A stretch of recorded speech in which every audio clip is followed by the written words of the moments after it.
Resistance नहीं होती जब एक स्टॉक चलना शुरू करता है, ठीक है। ऐसा नहीं कि उनकी कोई वैल्यू नहीं होती, बट जब वो अपना मोमेंटम पकड़ना शुरू करता है तो उसकी कोई इंतहा नहीं होती, ठीक है।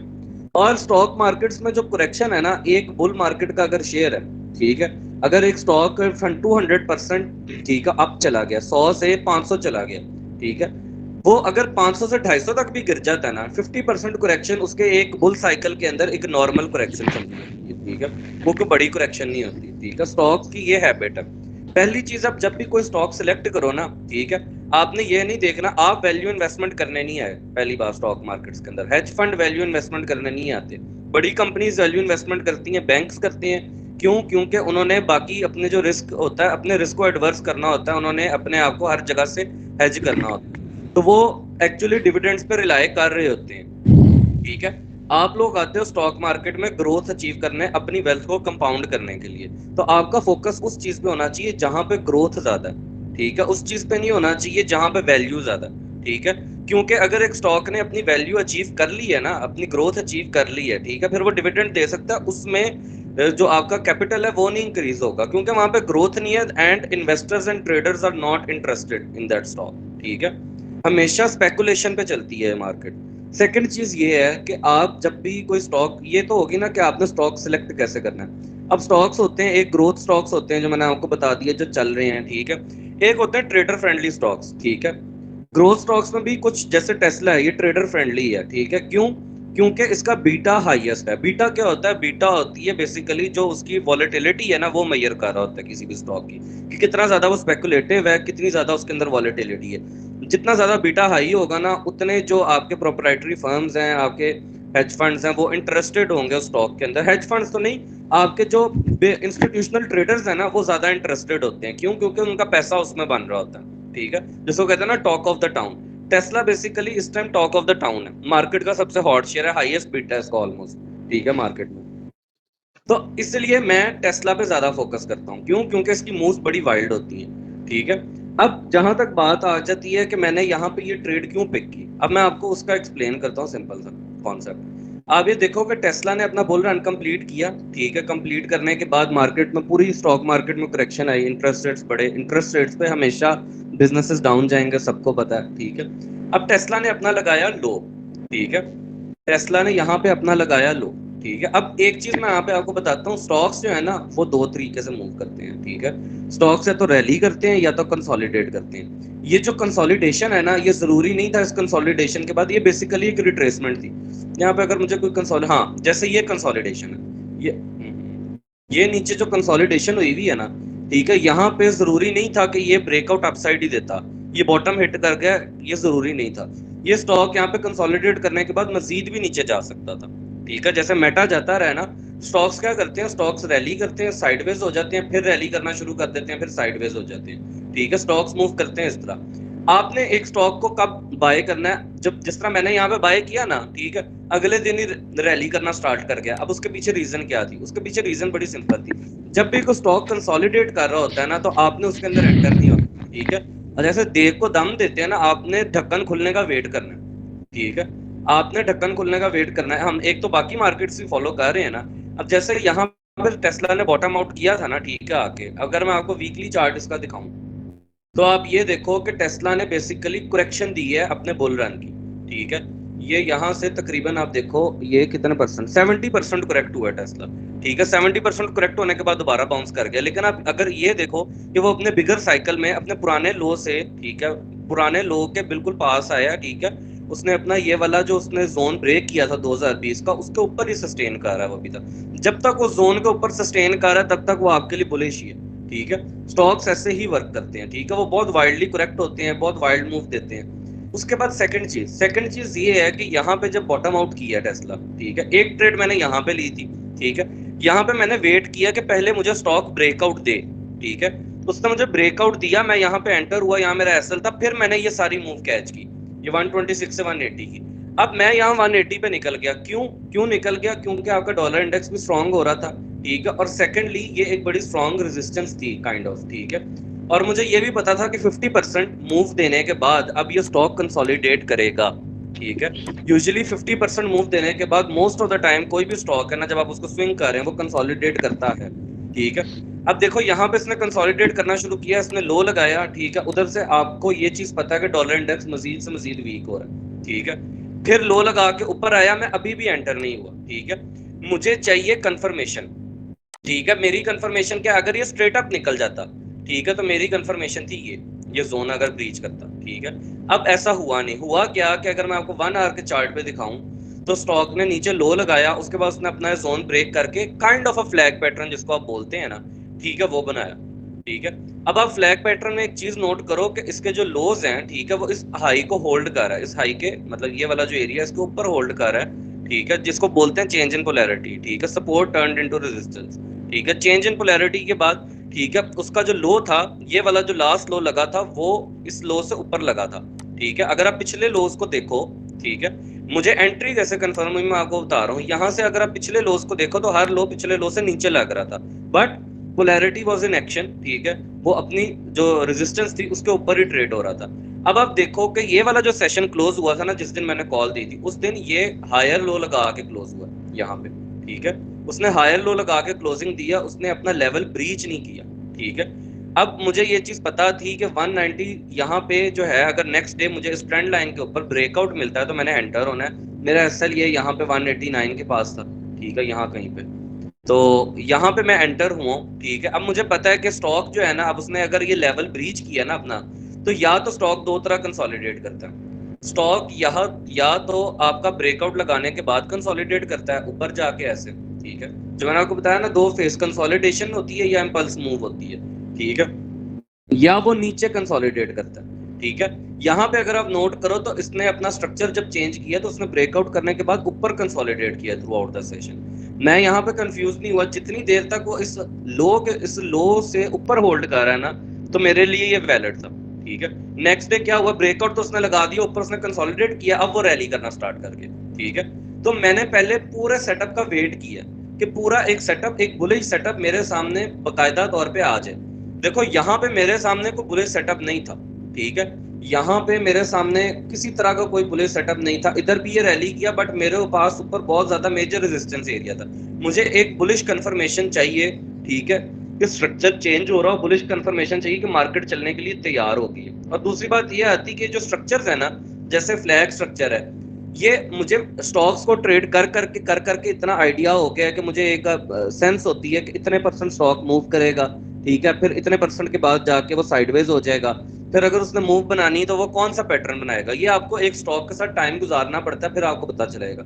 आप लोग अगर जाकर स्टडी करोगे ना, तो टेस्ला हमेशा फ्लैग पैटर्न के ऊपर, ये इस तरह का फ्लैग पैटर्न होता है ना, kind of a flag pattern, ठीक है, बेसिकली लोस नए बन रहे होते हैं, but change in polarity in action होती है, ठीक है। उसके ब्रेकआउट के बाद रैली करना शुरू करता है। तो मैं हमेशा ये वाला सेटअप देखता हूँ। अगर आप नीचे भी देखोगे ना, यहाँ पे ये खुल जाए तो आप यहाँ पे यही चीज नोट करना कि यहाँ पे ये देखो, यहाँ पे भी काइंड ऑफ यही वाला सेटअप बना हुआ था, ठीक है।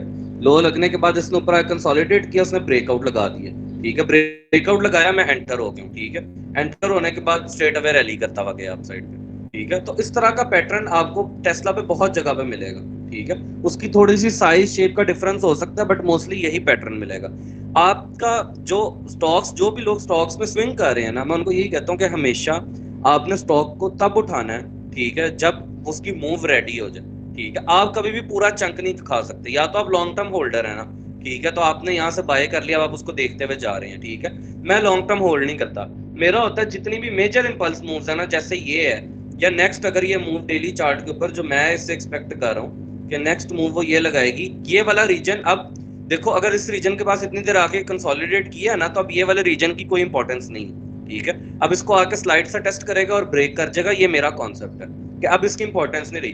क्योंकि स्टॉक जो है ना, वो एक पूरे जोन में, वो पर्टिकुलर लेवल्स के ऊपर फॉरेक्स की तरह काम नहीं करता, वो एक पूरा जोन में काम कर रहा होता है। अगर उसने इस जोन में आके अपना टाइम गुजार लिया ना, अपना लो डिफाइन कर दिया, तो अब दोबारा इस हाई को टेस्ट करके वो क्या कहते हैं 2 हफ्ते ब्रेक नहीं लगाएगा। एक दिन की ब्रेक लगा देगा, 2 सेशंस की ब्रेक लगा देगा, बट वो कंटिन्यू करना शुरू कर देगा, ठीक है। वो टारगेट करता है नेक्स्ट मूव को। अगर आप नेक्स्ट मूव देखो तो यहाँ पे हमारे पास क्लियरली कोई रेजिस्टेंस नहीं है, जिस तरह यहाँ पे नहीं थी ना इस पूरे एरिया में। ये $60 की मूव में कोई रेजिस्टेंस नहीं थी, तो मैंने यहाँ से यहाँ तक लॉन्ग किया था, ठीक है। अब इस एरिया के अंदर भी ऑलमोस्ट मेरे पास कोई रेजिस्टेंस नहीं है, इसलिए मैं इसको यहाँ से लेके यहाँ तक लॉन्ग कर रहा हूँ। मैं इम्पल्स मूव को तैयार होने का वेट करता हूँ, जैसे वो तैयार होती है ठीक है मैं उसमें एंटर तब होता हूँ, ठीक है मैं वो इम्पल्स मूव कैच करता हूँ। अगर ये बीच वाला 5-10% मुझे नहीं भी मिलेगा इट्स फाइन, ठीक है, बट उससे मेरा कैपिटल सेव हो रहा है, मुझे फ्रस्ट्रेशन कम लग रही है, मेरा टाइम बच रहा है, ठीक है। वॉच करते रहो, ठीक है, जब मूव तैयार हो जाए हमेशा तब एंटर हो, अपना मेजर चंक उठाओ और एग्जिट कर दो। बेस्ट तरीका स्टॉक्स को ट्रेड करने का यही है। ऑप्शंस कर रहे हो 3 मंथ का कॉल ऑप्शंस ले लो, ठीक है, पुट ऑप्शंस कर लो, ठीक है, इन द मनी कर लो, एट द मनी कर लो, ठीक है।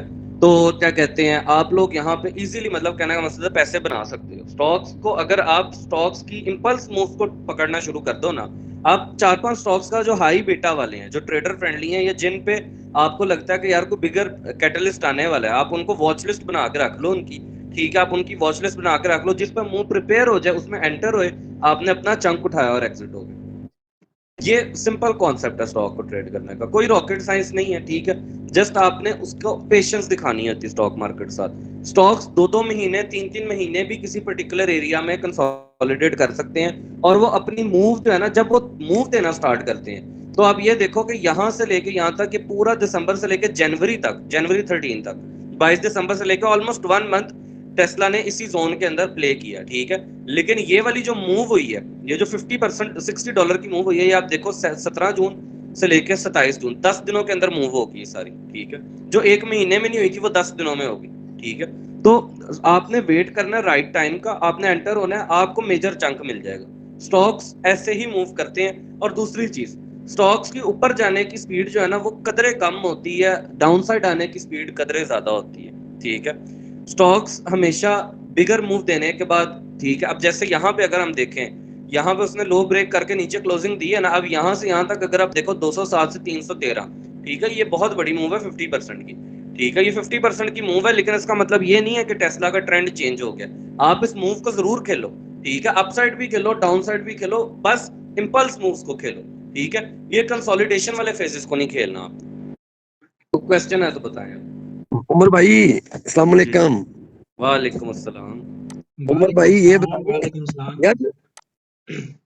अच्छा उमर, ये जो स्टॉक वाली गेम है, हम्म ये ऐसे ही है जैसे वो हम उधर कर रहे हैं बाय सेल, जैसे हमारे वो एक्सएनएस के अकाउंट में आता है, ये टेस्ला का स्टॉक सामने आता है, ये वैसे ही कर यार होता है काम? वहां पे भी कर सकते हो आप, हाँ वहां पे भी कर सकते हो। नहीं, आप किस में कर रहे हैं? आप किसी और तरीके से दोनों कर पे, रहे हैं? मैं इंटरेक्टिव पे भी करता हूँ, यहाँ पे भी करता हूँ। हाँ हाँ हाँ हाँ हाँ, ठीक ठीक ठीक ठीक। आप ये जैसे पीएसएक्स में, ओ यार चुप कर। जैसे पीएसएक्स में ट्रेड होती है आप वैसे करते हैं? काइंड ऑफ पीएसएक्स से बहुत डिफरेंट है, यूएस मार्केट की मूव पीएसएक्स से बहुत डिफरेंट है, लेकिन बिहेवियर स्टॉक्स का सिमिलर ही होता है, यस। समझ रहा हूँ, वो तो सेम ही होगा ना, जैसे इधर चार्ट्स पे तो जो भी ट्रेड हम कर रहे हैं वो सेम ही है। यार नहीं, वॉलेटिलिटी का बहुत फर्क होता है, फिर हर स्टॉक की ना मूवमेंट का बहुत फर्क होता है। एप्पल और टेस्ला की मूवमेंट में बहुत फर्क है, एनवीडिया और टेस्ला की मूवमेंट में बहुत फर्क है, एनवीडिया और एप्पल की मूवमेंट में बहुत फर्क है, ठीक है। तो आपको स्टॉक की मूवमेंट भी समझनी पड़ती है। कैन आई ऐड लेकिन समथिंग? ये जो मैंने अभी रूल्स बताए हैं ना, ये जनरल जनरल रूल्स हैं, ठीक है। अगर मैं नेटिग्रिटीज में जाऊंगा तो वो फिर ऑब्वियसली थोड़ा टाइम लगेगा हर स्टॉक की। जिस तरह मैंने एक एग्जांपल दिया ना कि फ्लैग पैटर्न पे टेस्ला ब्रेकआउट देता है, तैयार होने के बाद जब वो रैली करने लगता है ना, तो यूजुअली फ्लैग पैटर्न्स बनते हैं। तो इस तरह की कई सारी कैरेक्टरिस्टिक्स होती हैं, हर स्टॉक की डिफरेंट होती हैं। Yes, I want to add something. हम्म जो मैं अक्सर पहले भी कई दफा बता चुका हूँ कि देखें, जब आप किसी भी मार्केट को जाते हैं ना, आपको हमेशा मार्केट को डिफरेंशिएट करना चाहिए। ये मैंने पहले भी डिटेल में बताया हुआ है कि आपकी जो ऑयल की है, गोल्ड की है, जो कमोडिटीज की मार्केट है, वो और उनकी प्राइसेस का चेंज है वो बिल्कुल डिफरेंट होगा। You can बिल्कुल। implement Dow theory on that on like 30 minutes chart, like 1 hour chart. लेकिन स्टॉक्स में आप डाउ थ्योरी को भी ना 30 मिनट पे 1 घंटे पे इम्प्लीमेंट नहीं कर सकते, वो हाँ उसको नहीं रिस्पेक्ट करेगा। हाँ अगर आपने स्टॉक्स में डाउ थ्योरी इम्प्लीमेंट करनी है तो आपको 1 डे के चार्ट पे जाना पड़ेगा, हाँ, आपको वीक बिल्कुल के ऐसे ही चार्ट है, पे जाना पड़ेगा। ठीक है, हमारे यहाँ लोग मिस्टेक ये करते हैं कि वो सेम कॉन्सेप्ट ऐसे ही उठा है। के हम्म। माइनर टाइम फ्रेम पे इम्प्लीमेंट कर देते हैं, और फिर वो कहते अच्छा, हैं कि यार ये एक रिजल्ट नहीं आ रहा, हमें समझ नहीं एक आ चीज रही। मैं और भी बताऊं जिशान, जी। ये जो अभी आपने बात की ना डाउ थ्योरी की, ठीक है, यहीं पे एक चीज और भी है कि एक स्टॉक्स में एक बहुत बड़ा इशू है, ये सारे याद रखना। Overbought over cell kind of currencies पे और कमोडिटीज पे कम करता है, करेंसीज पे ज्यादा रिस्पेक्ट करता है, यस ठीक है। यस। ये झूठ है कि आरएसआई का ओवरबॉट ओवरसोल्ड बिल्कुल ही निकम्मी चीज है, इसको नहीं देखना। उन लोगों को सही से पता नहीं है। वो करेंसीज पे बहुत ज्यादा अच्छा वर्क करता है, कमोडिटीज पे थोड़ा कम करता है, लेकिन स्टॉक्स पे जो है ना, स्टॉक्स पे वो काम नहीं करता ओवरबॉट ओवरसोल्ड। ठीक है, स्टॉक्स पे वो चीज काम नहीं करती, लेकिन ऐसा नहीं है कि वो हर जगह काम नहीं करती। अब यस स्टॉक्स में इशू लोगों को यही आता है कि वो ओवरबॉट ओवरसोल्ड देख के निकल जाते हैं, और जो मूव है ना वो बहुत बड़ी मिस कर देते मिस हैं। कर जाते हैं एग्जैक्टली। उसमें क्योंकि होता क्या है। हाँ आप बोलें बोलें। वो क्योंकि उसका पहला कॉन्सेप्ट ये है ना कि स्टॉक मार्केट जो है वो ग्रोथ मार्केट है। यस ठीक है, यहाँ पे यस चीज चलना शुरू होती है, ग्रोथ पकड़ना शुरू होती है, तो उसकी कोई लिमिट नहीं है रुकने की। ठीक है, एग्जैक्टली तो वहां पे ऑसिलेटर्स का कोई काम नहीं है। नहीं स्टॉक होता। मार्केट में मोमेंटम रीड करने का कोई फायदा नहीं होता आपको, यस क्योंकि मोमेंटम लिमिटलेस होता है। ग्रोथ में कभी भी मोमेंटम नहीं मेजर किया जा सकता। यस ठीक है, और मोमेंटम वहां मेजर होता है जहां चीज प्रॉपर साइकिल्स में मूव कर रही हो। एग्जैक्टली अच्छा उमर भाई, मुझे लगता है आपका ना स्टॉक में तजर्बा ज्यादा है ये दूसरी चीजों के निस्बत। नहीं, मैंने हर मार्केट को यार, समी मैंने बताया ना, मैंने हर मार्केट को प्रॉपर टाइम दिया। ठीक है, यार मुझे ये हाँ बताओ। स्टॉक्स में side by side throughout ही करता रहा हूँ, ठीक है, अपने करियर में। ठीक है, लेकिन मैं क्रिप्टो किया, क्रिप्टो से मैं स्टॉक्स में आया। ठीक है, पहले एक मार्केट मैंने पक्की की, फिर मैं स्टॉक्स में आया, फिर स्टॉक्स मैंने थ्रू आउट ही कंटिन्यू किया अपने करियर ये में, तो फिर मैं फॉरेक्स में आया था। मुझे तो बहुत मुश्किल होती है। जैसे मैं अब गोल्ड पे करता हूँ ना, तो मैंने कभी किसी और पेयर को देखा ही नहीं। अब मैं जीबीवी जेपीवाई को साथ साथ कर रहा हूँ। अच्छा, हम्म मेरे लिए तो बहुत मुश्किल होती है कि यार 3 4 5 पेयर्स को देखना। मुझे तो लगता है एक पेयर अगर आप देखते रहते हो तो उस पर आपकी सक्सेस ज्यादा है दूसरे 10 पेयर्स यार, की मैं निस्बत। अभी आपके आने से पहले, मैं आप लेट आए हो, मैं इन सारों को यही बता रहा था, जीशान को भी, कि मैंने अगर मैं हर मार्केट में काम कर लेता हूँ ना, तो ये बहुत मैंने मुश्किल से, बड़ी डिफिकल्टी से सीखा है। ठीक है, यार बड़ा मुझे टाइम लगा है इस तरह का डिसिप्लिन डिफरेंशिएट करने में हर मार्केट को, और हर मार्केट को उसके डिसिप्लिन से ट्रेड करने में। मैं तो यूजुअली कहता हूँ, ऐसा नहीं मेरी होता। बात उमर, मैंने मैं तो तो यही कहा कि पहले एक मार्केट को पक्का कर लो, मैं तो खुद यही कहता हूँ। उमर मैंने ना एक सिंपल रूल, अब मैंने ना एक सिंपल काम किया है। मैंने ये किया कि मैंने ना वो अब मेरे साथ क्या होता था कि मैं ना सारा सारा दिन ट्रेड्स पे रहना, ट्रेड्स करते रहना, टेंशन में हो जाता था बंदा। मैंने इतना आसान कर दिया काम को।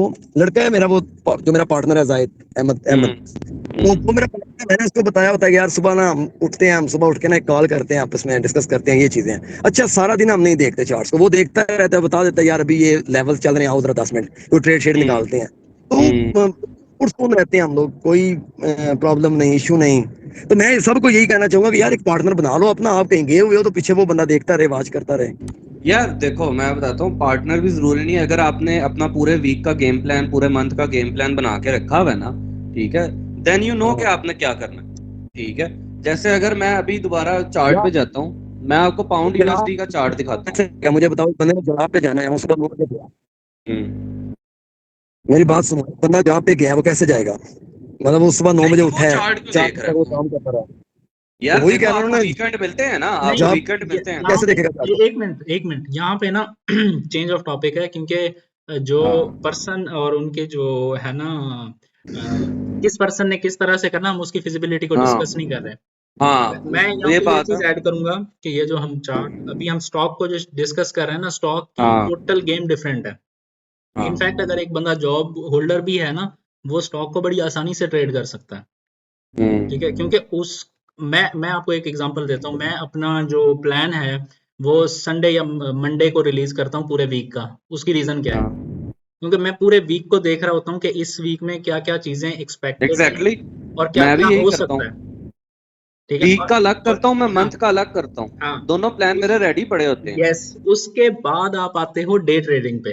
अब अगर हाँ आपने गोल्ड को, ऑयल को, सिल्वर को, किसी और कमोडिटी को ट्रेड करना है, तो उसकी टोटल डिफरेंट सिनेरियो है। You have to keep in हाँ माइंड कि मैं किस मार्केट को ट्रेड कर रहा हूँ। अब एक चीज अगर यहाँ पे आप लोगों ने नोटिस की है या नहीं की है, आपने कहीं पे देखी है या नहीं देखी, निशान मैं भाई, आपको जी ये फॉरेक्स में भी ऐसा ही है कि आप मंथली और वीकली चार्ट्स बना के रख सकते हैं हाँ, पहले से? हाँ एग्जैक्टली। फॉरेक्स में भी ऐसे ही है। सही। स्टॉक में क्या होता है, देखें, दुनिया में ना जितने भी ट्रेडर्स हैं, इंस्टीट्यूशंस हैं, हर कोई की कोई एक स्पेसिफिक कैटेगरी, एक फील्ड है जो उसको अच्छे तरीके से ट्रीट करते हैं, बाकी चीजों में नहीं हाँ जाते वो। ठीक है, स्टॉक मार्केट में जो लोग बैठे होते हैं ना, आप उन्हें देखेंगे वो उनका 80% पोर्टफोलियो 70% स्टॉक्स होता है। वो हम्म 20-30% कहीं और जाते हैं।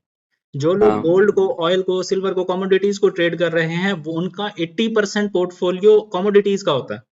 एग्जैक्टली 20-30% कुछ और होगा। लाइक मेरा 80% तक कमोडिटीज होगा, 20% कुछ और होगा। मेरा दोस्त है, उसका सारा फोकस गोल्ड और ऑयल पे होता है हाँ, सिर्फ। ये मतलब उसको ये पाउंड की वर्ल्ड कॉल वाइड है। मैं दे रहा होता हूँ उसको। यस, ये वर्ल्ड वाइड है। अब हम्म। स्टॉक्स में क्या होता है, अभी जैसे उमर ने भी अभी आपको डिटेल्स में बताया है। देखें, जब भी स्टॉक मार्केट में होते हैं ना, स्टॉक मार्केट में कंपनी पॉलिसीज होती हैं, कंपनी के गोल्स होते हैं, और हाँ कंपेटिटर्स होते हैं। बिल्कुल। गोल्ड का कंपेटिटर कोई नहीं है। कमोडिटी तो ठीक है। आपकी यूज की चीज है ना, वो हाँ, सप्लाई एंड डिमांड के फॉर्मूला सप्लाई पे एंड चलती डिमांड है। पे चलेगी, उसका कंपेटिटर कोई नहीं बैठा हुआ। उसकी सप्लाई हाँ इंक्रीज होगी तो वो डाउन वैल्यू होगा, अगर डिमांड बढ़ गई है, सप्लाई कम है, तो वो इंक्रीज होगा। तो उसका साइकिल, उसका चार्ट टोटली डिफरेंट होगा। बट हाँ स्टॉक मार्केट्स में, मैंने पिछली दफा भी अपने जब वो वॉइस नोट किए थे ग्रुप में, तब भी बताया था कि देखें, नैस्डैक के ऊपर लोग चीख रहे होते हैं कि नैस समझ नहीं आ रहा किधर जा रहा है, क्या हो रहा है, हाँ। क्योंकि आप लोग बिगर पिक्चर ही नहीं देख रहे। फिर जब दूसरा पता है क्या जीशान, सिर्फ बिगर पिक्चर की बात नहीं है। लोग ये नहीं समझते कि अब देखो, जैसे अभी समी ने बात की है ना मेरे साथ, ठीक है, हाँ, कि यार मैं तो एक पे फोकस करता हूँ। अब असल में ज्यादा पेयर्स पे फोकस ना करो। लोग गलती किधर करते हैं जो मैंने देखा है, हम्म, ठीक है।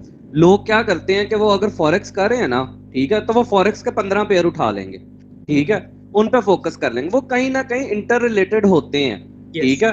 तो आपकी एक पे फटना शुरू होती है, आपके सारों पे फट जाती है, आपको सेटअप्स नहीं मिलते, ठीक है। यस, मार्केट पूरी पूरी मार्केट कंसोलिडेशन में चली जाती है, साइडवेज हो जाती है, ठीक है। वो अगर गोल्ड पे फोकस कर रहे हैं ना, वो ऑयल पे फोकस कर रहे हैं, ठीक है, मिसाल है एक पे फोकस कर रहे हैं, चलो कमोडिटी का थोड़ा डिफरेंट सीन है, ठीक है। तो वो एक ही डोमेन के कई सारे पेयर उठा लेते हैं, ठीक है। मैंने हर डोमेन का डिफरेंट डिफरेंट पेयर उठाया हुआ, ठीक है। मेरी डोमेन्स डिफरेंट है, समझ रहे हो। यस। अगर 3 मार्केट ट्रेड कर रहा हूँ ना, फॉरेक्स, कमोडिटी एंड स्टॉक, ठीक है, मुझे उसका फायदा ये होता है कि जैसे अगर कल मैंने पाउंड नहीं ट्रेड किया, यूरो नहीं किया, ठीक है, कल मेरा सारा फोकस टेस्ला के ऊपर था, ठीक है। उसकी वजह अब देखो ना, अगर मुझे पाउंड पे अपॉर्चुनिटी नहीं मिल रही, क्योंकि मुझे पता है वो अपने रेजिस्टेंस के लेवल को हिट कर गया, अब मैं उसका वेट कर रहा हूँ नेक्स्ट मंथ के सेटअप का, ठीक है। तो जब तक मैं वो वेट कर रहा हूँ, तो मेरे पास अब स्टॉक्स में अपॉर्चुनिटी है, मैं टेस्ला मैं प्ले करता दूसरी तरफ रहूंगा, निकल जाऊंगा। ठीक है। यस, मैं दूसरी तरफ निकल जाऊंगा, मैं पूरी मार्केट चेंज करता हूँ अपनी, मैं पेयर नहीं बदलता, मैं पूरी डोमेन बदलता हूँ अपनी, यस। ठीक मैं है। आपको I do the domain same. बदलनी होती है, तभी हर तरफ से अपॉर्चुनिटी आप ग्रैब कर सकते हो। आई डू द सेम, मतलब मेरे यार पोर्टफोलियो में मैं भी इसी तरह से ही है कि अपना हाँ, हाँ। जिशान और उमर बात सुनो, मैं ये समझता हूँ कि ट्रेडिंग जो है ना वो 70% साइकोलॉजी है।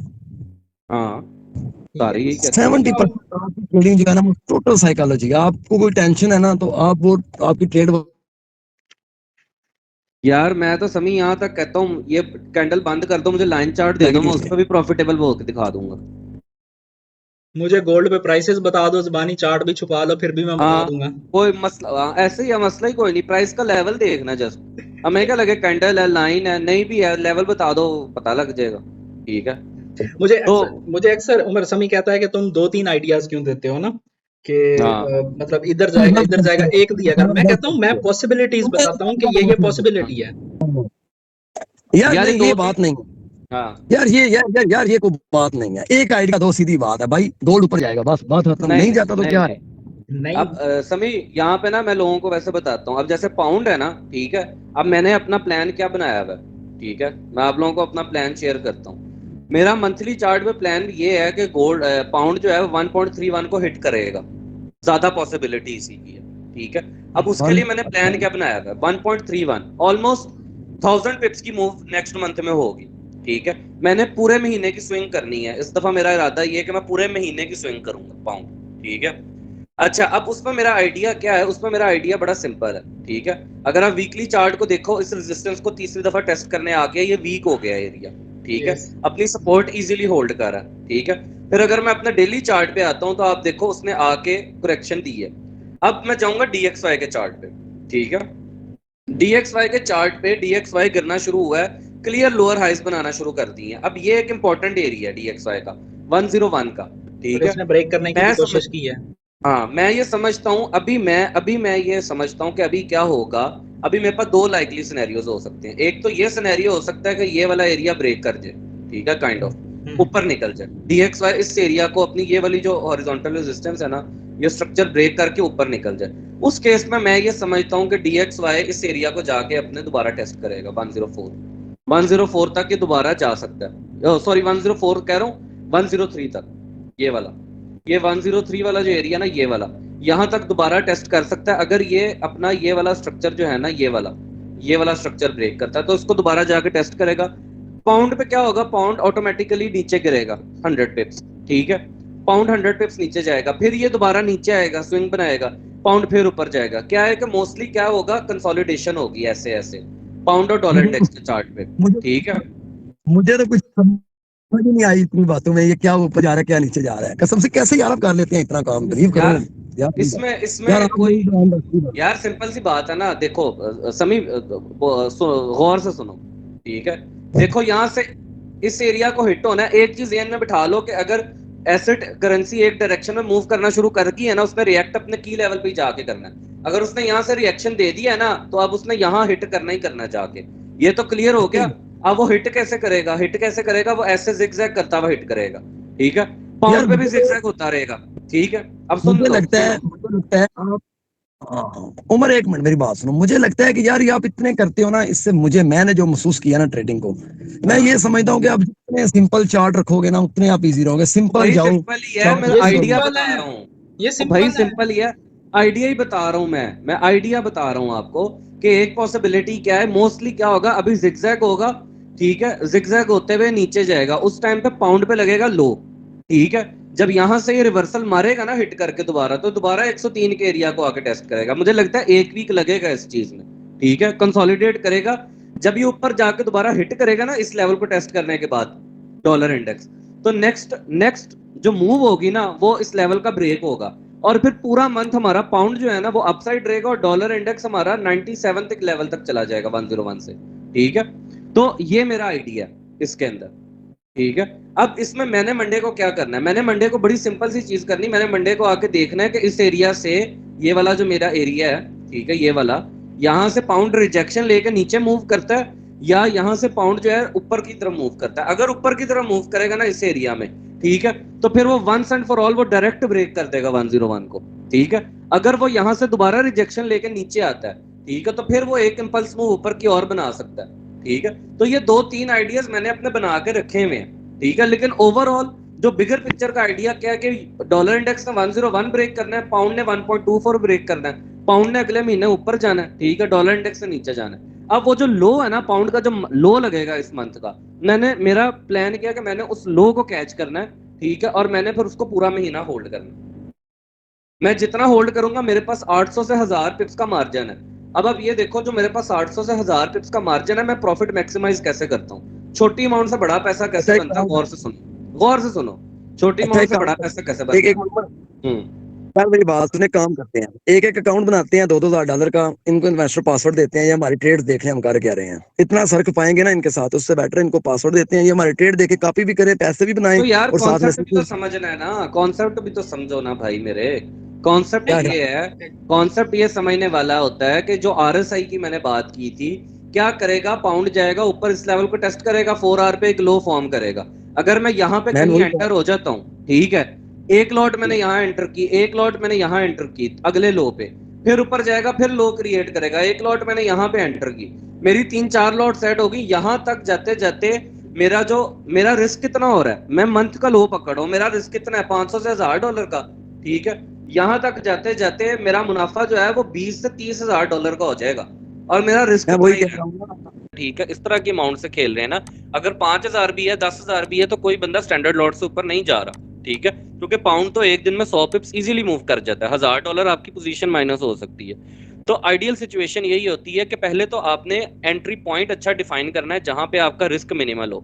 जैसे अगर ये ब्रेकआउट लगा है, तो ये एक अच्छा एंट्री पॉइंट था जहां पे मेरा रिस्क 20 to 30 पिप्स का था, ठीक है।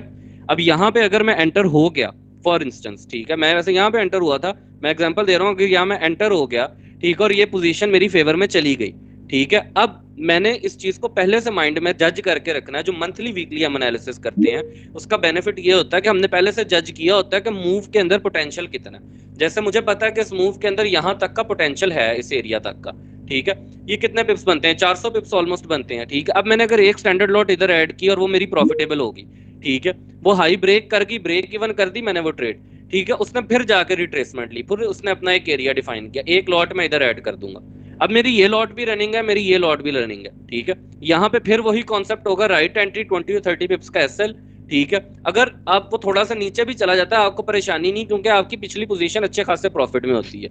आपने यहाँ पे भी पोजीशन एंटर कर दी, फिर रिट्रेस हुआ, आपने सारे टाइम फ्रेम्स को ड्रिल डाउन करके रखना है कि कब किस टाइम फ्रेम पे कौन सी रिट्रेसमेंट आ सकती है। यहाँ पे आरएसआई वाला कॉन्सेप्ट आ जाता है कि जैसे जैसे 4 आवर पे आरएसआई ओवरबॉट होता है तो रिट्रेसमेंट होती है, करेक्शन आती है, फिर ओवरबॉट में गया, फिर रिट्रेसमेंट आई, करेक्शन आई, फिर ओवरबॉट में गया, फिर रिट्रेसमेंट आई। देख रहे हो, ठीक है। तो 4 आवर का टाइम फ्रेम इंपॉर्टेंट होता है वीकली ट्रेंड के लिए।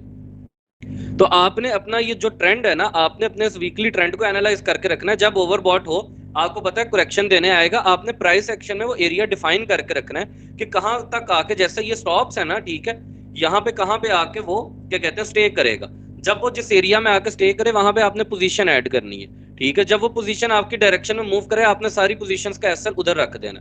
इस तरह करके आप सेम रिस्क के साथ, अगर आप $500 रिस्क कर रहे हो फॉर एग्जांपल, तो आप $500 के साथ आप एक के बजाय 3 स्टैंडर्ड लॉट्स के प्रॉफिट्स ले सकते हो।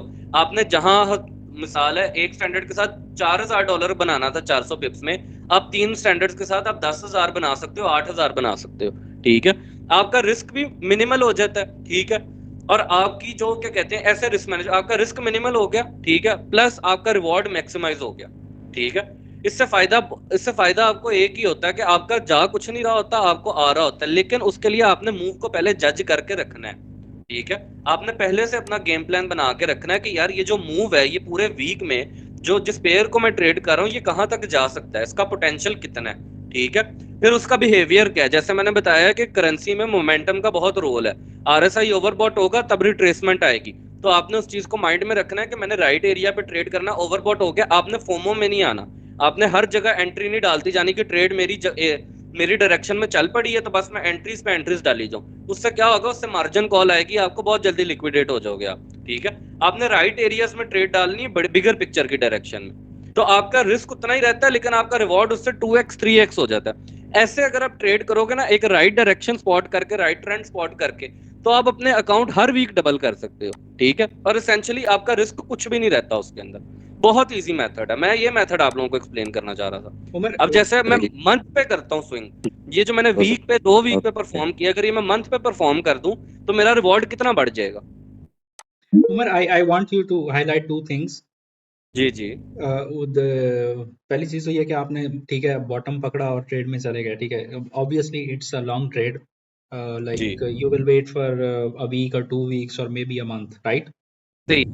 हाँ, और तो इसमें एक तो हमारे यहाँ जो लोग हैं वो इसको तो एक इतनी लॉन्ग, मेरा नहीं ख्याल कि कोई भी ट्रेड करता है, so they have to build up this thing, right? Hello, इसको हाँ हाँ मैं सुन रहा हूँ। भाई अच्छा, हमारे यहाँ मोस्टली लोग ये नहीं करते, तो उन्हें इसको बिल्ड अप करना पड़ेगा, so they have to go with very small lots. दूसरी चीज ये है यही कि मैंने, हाँ, जी जी बताओ। दूसरी चीज ये है कि जब आप सेकंड ट्रेड में एंट्री लेते हैं ना, सेकंड ट्रेड की एंट्री ऑब्वियसली बहुत इंपॉर्टेंट होती है क्योंकि वो प्रिसाइज होनी चाहिए, और वो उसका एसएल, एंट्री सारी प्रिसाइज होनी हाँ चाहिए हाँ, आपकी। तो वो उसका जो एसएल है उसको भी आप एक दफा दोबारा हाईलाइट कर देते हैं कि you put under 30 pips SL, और प्रीवियस एसएल के यार ऊपर रखोगे। नहीं प्रीवियस एसएल नहीं, मैं अब आपको उसका बताता हूँ, ठीक है। जैसे मैंने अभी कॉन्सेप्ट एक्सप्लेन किया ना कि 4 आवर की जो ओवरबॉट ओवरसोल्ड जो है वो चीज बहुत मैटर करती है। तो आपने देख लिया ना वो ओवरबॉट रीजन में जा रहा है। अब आपने देखना है कि प्राइस कहाँ आके स्टे करती है, क्योंकि जब हम 4 आवर के चार्ट की बात कर रहे हैं ना, तो ऑब्वियसली 1-2 दिन के अंदर अंदर वो मूव हो जाएगी। वो जो ओवरबॉट सिचुएशन है वो ओवरसोल्ड वाली साइड पे चली जाएगी, आरएसआई कूल डाउन हो जाएगा मोमेंटम। अब आपने देखना जब मोमेंटम कूल डाउन हो रहा है, जैसे यहाँ पे था, यहाँ पे अगर 15 मिनट्स में वीकनेस नजर आ रही है, तो हमारे पास 2 इंपॉर्टेंट सपोर्ट एरियाज है ना। एक सपोर्ट एरिया ये है हमारे पास और दूसरा सपोर्ट एरिया ये है। हमने आके देखना कि प्राइस स्टे कहाँ पे कर रही है, रिस्पेक्ट किस एरिया को कर रही है। जैसे इस एरिया को रिस्पेक्ट कर रही है, ठीक है, और यहाँ पे आके वो होल्ड करना स्टार्ट होगी। अगर मैं इसको फिर ड्रिल डाउन करूँ 5 मिनट्स के ऊपर, ठीक है, तो अब यहाँ पे देखो कि यहाँ पे उसने अपना स्ट्रक्चर चेंज करना शुरू कर दिया। तो यहाँ पे अब मेरा एसेंशियली एसएल किधर होना चाहिए, मेरा एसएल होना चाहिए, ठीक है, ये जो सपोर्ट एरिया है इससे 10 पिप्स 5 पिप्स नीचे, दैट्स इट, ठीक है। तो यहाँ से लेके यहाँ तक का मेरा जो एसएल बनेगा, यहाँ से अगर मैं एंटर होता हूँ तो ये तकरीबन 50 पिप्स का एसएल बन गया, ठीक है। तो ये एरिया पे डिफाइन करता है। अगर जैसे मुझे अब एक्सपीरियंस हो गया, मुझे पता है कि यार ये एरिया है, अगर मैं कंफर्मेशन का वेट नहीं करता चेंज इन स्ट्रक्चर के, ठीक है, मैं फर्स्ट ट्रेड पे सिर्फ वेट करता हूँ, ठीक है, हर ट्रेड पे नहीं करता। बाद में जब मैं ट्रेंड मेरी डायरेक्शन में मूव करने लग जाता है तो फिर मैं जस्ट उस एरिया में आके ट्रेड पुट कर देता हूँ। तो अगर आप उसका भी वेट कर लेते हो तो आपको confirmation is a good thing, ठीक है। आप एक्स्ट्रा कॉशियस होकर ट्रेड ले रहे हो, ठीक है, 10-20 पिप्स एसएल इंक्रीज हो जाता है आपका, लेकिन आप एक्स्ट्रा कॉशियस होते हो। सेकंड जो आपने बात की थी ना कि जो लोग क्या कहते हैं, ऑब्वियसली कई सारे लोग I want to profit stop here. I want to stop here. जी जी। आपने फर्स्ट का जो है ट्रेड ली उसका तो आपने 20-30 पिप्स का आपने कैलकुलेट करके डाल दिया। I know I do it in different way, but मैं नहीं पॉइंट ये कैलकुलेट करके नहीं डाला, मैंने स्विंग लो के नीचे रखना है, हाँ स्विंग लो के मैंने चले, स्विंग लो के ठीक है, नीचे यू रखा। अब मैं पुट इट स्विंग लो के जितने पास एंटर होऊंगा ना, हाँ ठीक है, हाँ उतना मेरा एसएल डिक्रीज कर जाएगा, ठीक है। ठीक है। और दूसरी ट्रेड आप जाके ले रहे हो ऊपर, लाइक ये 1.22 पे ले रहे हो, हम्म ठीक है, मूव हम्म। That point. अच्छा, वहां पे आप जो सेकंड ट्रेड पुट कर रहे हो, where will be your second SL?